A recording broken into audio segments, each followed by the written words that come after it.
Bonsoir et merci de nous suivre. L'actualité en RDC reste dominée par le processus électoral.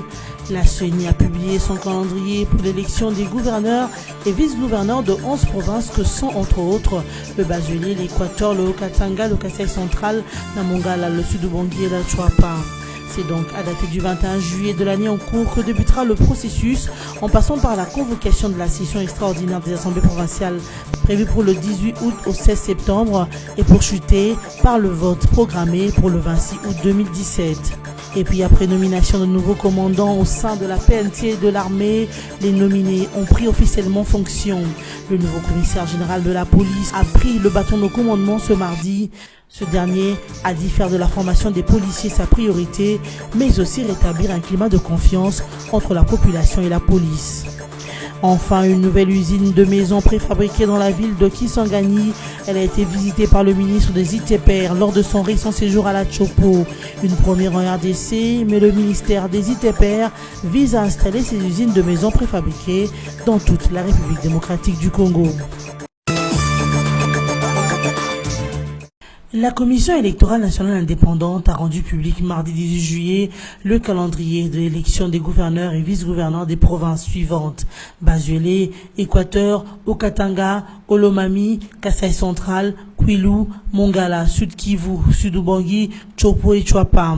Selon le communiqué de la centrale électorale signé par son rapporteur adjoint Onésime Koukatoula, les dates se présentent comme suit. Du 21 au 25 juillet 2017, dépôt des candidatures auprès des représentations provinciales de la CENI. Du 26 au 30 juillet 2017, retrait, ajout ou substitution des candidatures. Du 31 juillet au 1er août 2017, transmission de dossiers physiques des candidats au bureau de la CENI et délibération en plénière. Publication de la liste des candidatures recevables et non recevables interviendra le 2 août 2017. Quant au dépôt des recours en contestation des listes des candidatures devant les cours d'appel, cela interviendra du 3 au 4 août 2017. Du 5 au 11 août, il y aura traitement des contentieux des candidatures par les cours d'appel. La publication de la liste définitive des candidats par la CENI aura lieu le 12 août 2017. L'accréditation des témoins, observateurs et journalistes au secrétariat exécutif provincial de la CENI se fera du 12 au 21 août 2017. Du 18 août au 16 septembre aura lieu la convocation de la session extraordinaire des assemblées provinciales. La campagne électorale débutera du 22 au 24 août 2017. Quant au vote des gouverneurs et vice-gouverneurs, y compris l'annonce provisoire des résultats par la CENI, interviendra le 26 août 2017.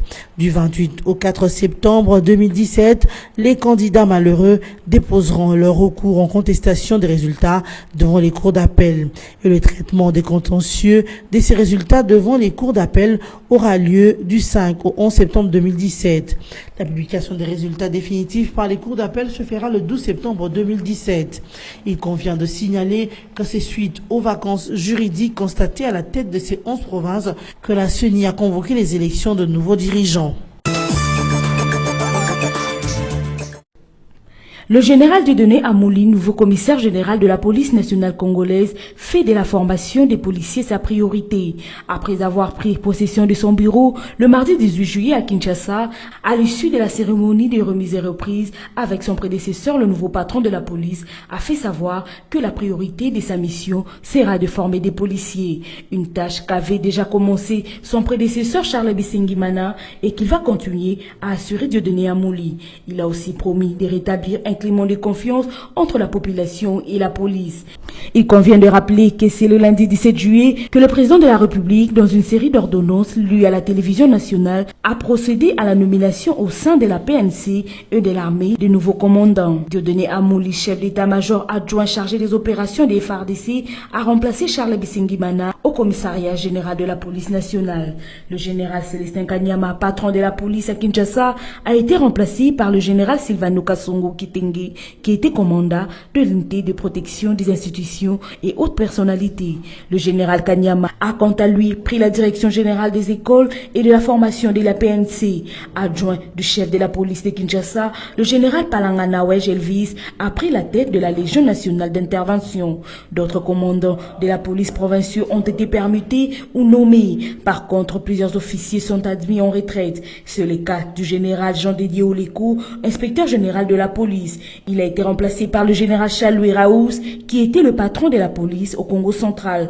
Du côté de l'armée, le général Bonane Bouroré, lui, a remplacé le général Amouli au poste du commandant adjoint chargé des opérations et renseignements de la 13e région militaire.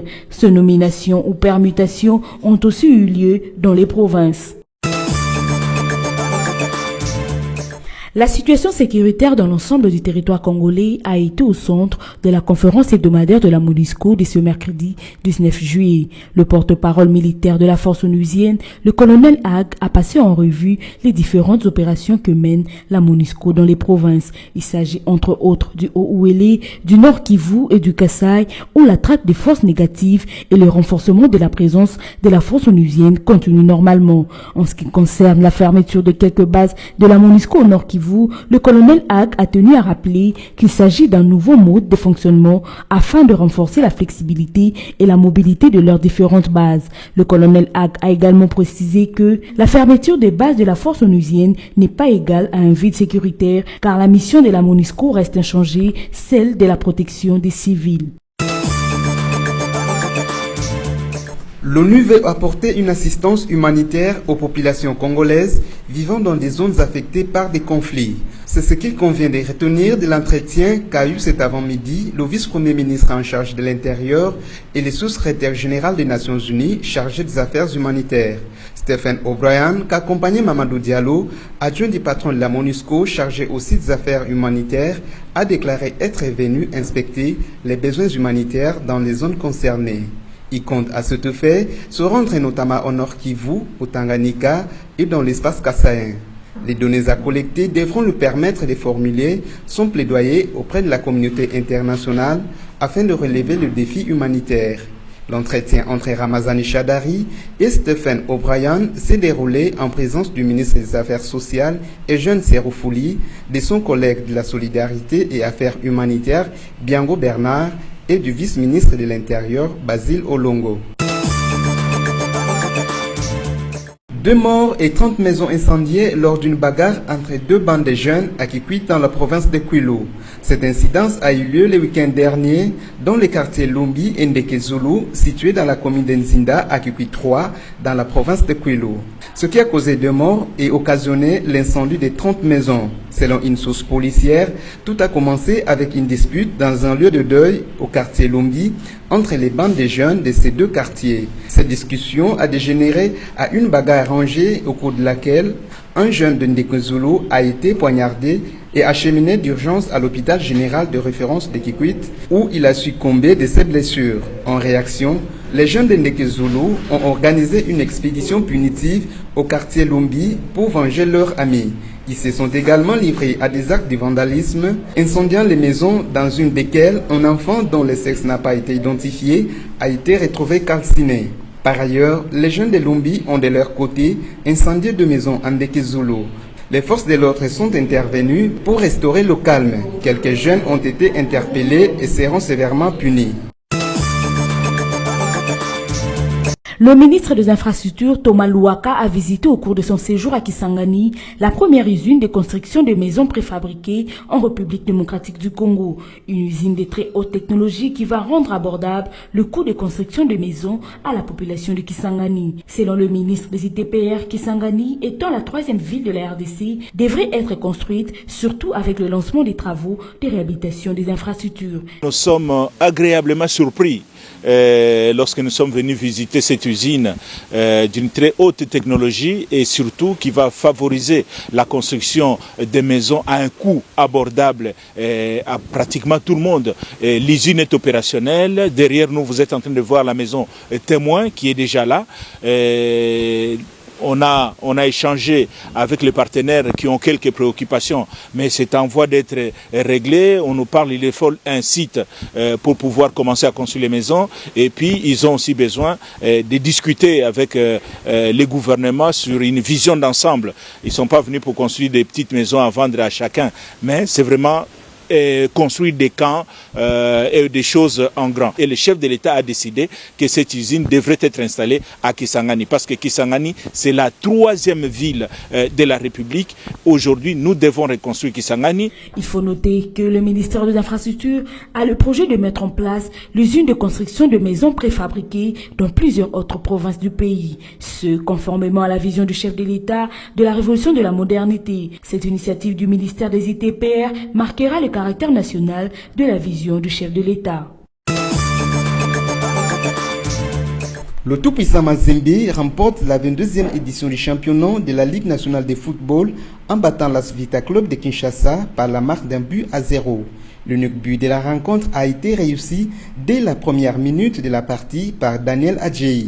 Notons que le tout-puissant Mazembe et l'AS Vita Club sont qualifiés pour représenter la République démocratique du Congo en compétition interafricaine, précisément en Ligue des champions l'année prochaine. Au vu du résultat enregistré, les Corbeaux de Lubumbashi occupent la première place au classement de la 22e édition de la Division 1, suivi des Dauphins Noirs de Kinshasa.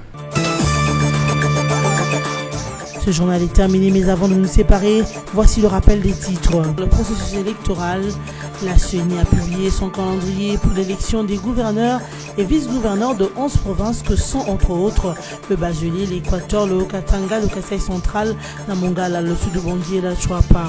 C'est donc à dater du 21 juillet de l'année en cours que débutera le processus en passant par la convocation de la session extraordinaire des assemblées provinciales prévue pour le 18 août au 16 septembre et pourchutée par le vote programmé pour le 26 août 2017. Et puis après nomination de nouveaux commandants au sein de la PNT et de l'armée, les nominés ont pris officiellement fonction. Le nouveau commissaire général de la police a pris le bâton de commandement ce mardi. Ce dernier a dit faire de la formation des policiers sa priorité, mais aussi rétablir un climat de confiance entre la population et la police. Enfin, une nouvelle usine de maisons préfabriquées dans la ville de Kisangani. Elle a été visitée par le ministre des ITPR lors de son récent séjour à la Chopo. Une première en RDC, mais le ministère des ITPR vise à installer ces usines de maisons préfabriquées dans toute la République démocratique du Congo. Merci de nous avoir suivis et à la prochaine.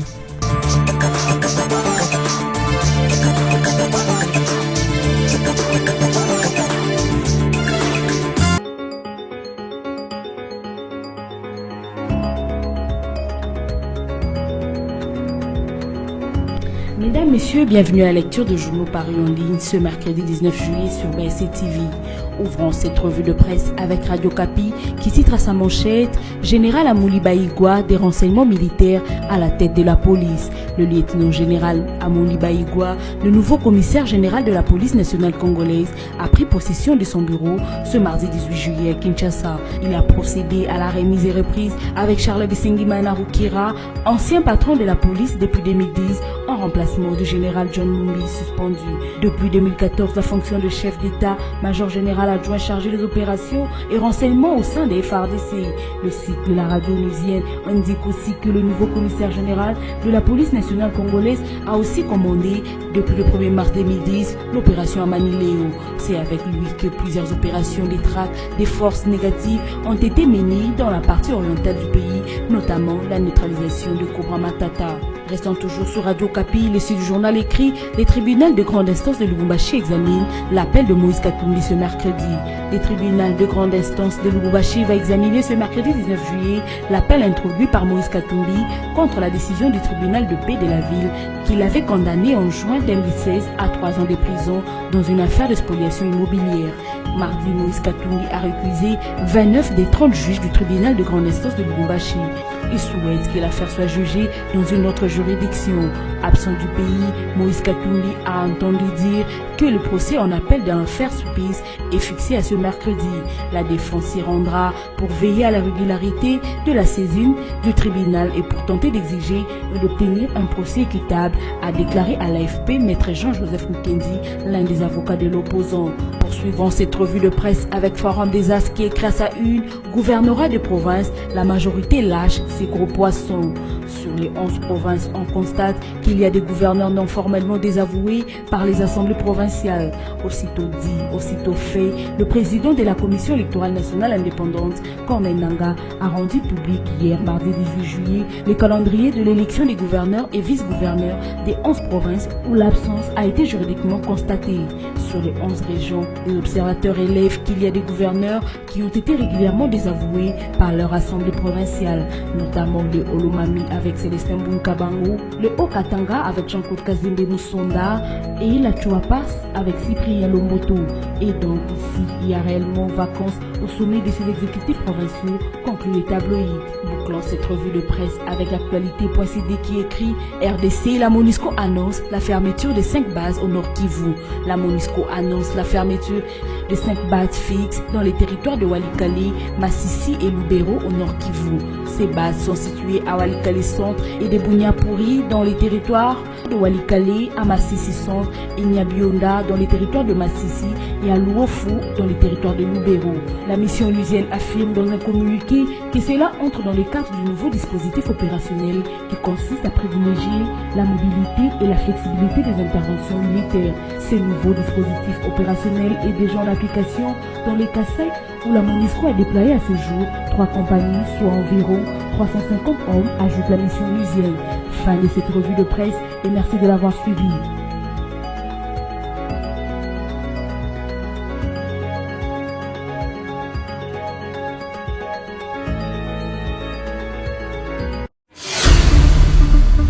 Congo Panorama, votre magazine d'actualité est de nouveau dans vos bacs, dans sa 24e édition, toujours aussi riche que diversifiée. Découvrez nos rubriques telles que la coopération et la diplomatie avec Joseph Kabila et Al-Sisi qui renforcent l'axe Kinshasa-Le Caire. La CIRGL fait bloc avec Kinshasa contre le terrorisme et les groupes armés. Économie et finances, le FPI cimente son partenariat avec la FEC. Henri Avmoulang stimule les opérateurs économiques de l'Est. Société, premières opérations à cœur ouvert réussies à Kinshasa. Sonas, Carole Aguito loue les efforts du personnel féminin. Congo Panorama, c'est surtout la une. Kabila pacifie le Kasaï. Votre magazine revient sur toute la tournée du chef de l'État dans le Kasaï pour la consolidation de la paix et le reconfort des populations éplorées. Découvrez également notre dossier élections. Élections, c'est parti. Ou encore les avis encourageants de l'OIF sur la CENI. Kabila, droit dans ses bottes. Infrastructure, la voirie de Kinshasa en pleine cure de réhabilitation avec l'OVD qui fluidifie la circulation et la CGT à fond sur les grands axes. En politique, élections apaisées, le garant s'est assumé. Joseph Kabila, les élections auront bel et bien lieu.